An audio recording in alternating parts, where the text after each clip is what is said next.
Yesaya memprediksikan jatuhnya Yerusalem ke tangan Babel dan pembuangan.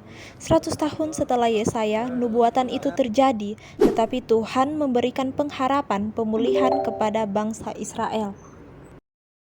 Berkaitan dengan ini dikatakan bahwa the grass withers and the flowers fall, but the words of our God endures forever. Kita akan melihat kata kunci dalam bagian berita pengharapan ini, bagaimana Israel dipanggil untuk percaya kepada firman Allah yang akan tetap endures, to continue to exist for a long time. Tapi apa artinya? Endures adalah kata yang sangat umum di sebagian besar bahasa, termasuk bahasa Ibrani kuno. Dalam bahasa Ibrani diucapkan kum. Hal ini pada dasarnya merujuk kepada tindakan fisik untuk bangkit atau berdiri ataupun dalam bentuk kiasan. Kadang-kadang hal ini menggambarkan posisi bangkit atau berdiri, terutama sehubungan dengan perjalanan, seperti halnya ketika Yosua dan bangsa Israel menyeberang ke tentangan Yeriko. Tetapi kum memiliki arti yang lebih luas. Jadi, orang muda harus memiliki kum di hadapan orang tua. Kata ini dapat berarti tindakan yang menunjukkan rasa hormat pada orang tua. Bahkan, bangsa Israel pun harus menunjukkan kum mereka terhadap Allah. Seperti ketika bangsa itu melihat tiang awan berhenti di pintu kemah, maka mereka bangun dan sujud menyembah. Dengan demikian, menunjukkan rasa hormat mereka yang sepatutnya kepada Tuhan.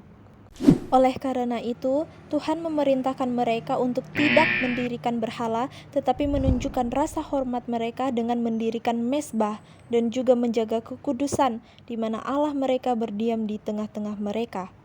Kum juga memiliki penggunaan resmi, artinya itu berlaku dengan jabatan tertentu, misalnya kepala agama dari sebuah suku, nabi, dan hakim, yang berkaitan dengan tugas jabatan yang Tuhan berikan kepada mereka.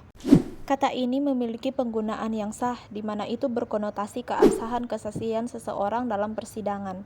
Dan Allah merefleksikan pengertian hukum ini dalam pernyataannya bahwa firman-Nya akan tetap berlaku. Ini semua adalah jenis endures yang dijelaskan dengan satu kata, kum. Sekarang semua contoh tadi membantu kita memahami kum dalam perjanjian lama. Penggunaan ini sering muncul dalam konteks yang mengacu pada perjanjian, dan khususnya perjanjian ilahi. Allah mengumumkan perjanjiannya kepada manusia.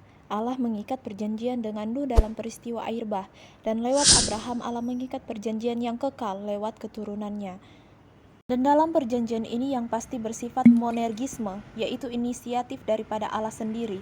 Di sini memperlihatkan bahwa perjanjian dari atas ke bawah sifatnya anugerah, perjanjian daripada yang kekal kepada sesuatu yang sementara. Bukan kesetiaan manusia yang menjamin akan keberlanjutan perjanjian tersebut, tetapi berdasarkan kesetiaan Allah sendiri, dan Allah tidak mungkin meninggalkan janjinya sekalipun manusia tidak setia. Dia mencatat di berbagai momen sejarah bahwa dia telah menetapkan perjanjiannya.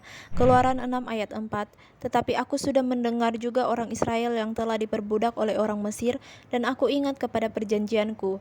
Dia memastikan bahwa walaupun perjanjian adalah bersifat monergisme, namun tetap ada kewajiban bagi bangsa Israel, yaitu ketaatan mereka. Ulangan 28 ayat 9, Tuhan akan menetapkan engkau sebagai umat-Nya yang kudus, seperti yang dijanjikannya dengan sumpah kepadamu, jika engkau berpegang pada perintah Tuhan Allahmu dan hidup menurut jalan yang ditunjukkannya. Meskipun mereka tidak boleh lupa bahwa berkat tidak datang karena jasa mereka. Ulangan 9 ayat 5, bukan karena jasa-jasa atau karena kebenaran hatimu engkau masuk menduduki negeri mereka, tetapi karena kefasikan bangsa-bangsa itulah Tuhan Allahmu menghalau mereka dari hadapanmu, dan supaya Tuhan menepati janji yang diikrarkannya dengan sumpah kepada nenek moyangmu, yakni Abraham, Ishak, dan Yakub. Sepanjang sejarah Israel, tema-tema yang saling terkait ini muncul, dan orang-orang saleh menegaskan kesetiaan Allah dalam melaksanakan perjanjiannya. Allah bukan hanya memberikan janji keturunan dan soal tempat saja kepada Abraham, tetapi yang terutama ialah janji keselamatan. Di dalam Galatia 3 ayat 16-28 dijelaskan bahwa melalui keturunan itulah akan menghasilkan sumber keselamatan, yaitu Tuhan Yesus Kristus. Jelas sekali untuk menerima janji keselamatan itu hanya ketika pada waktu percaya kepada firman Allah dan janjinya yang semuanya itu tergenapi di dalam Yesus Kristus. Ketika janji keselamatan itu diterima di dalam Yesus Kristus, maka janji tersebut tidak mungkin hilang tetapi akan endures selama-lamanya karena Allah sendiri yang menjaminnya.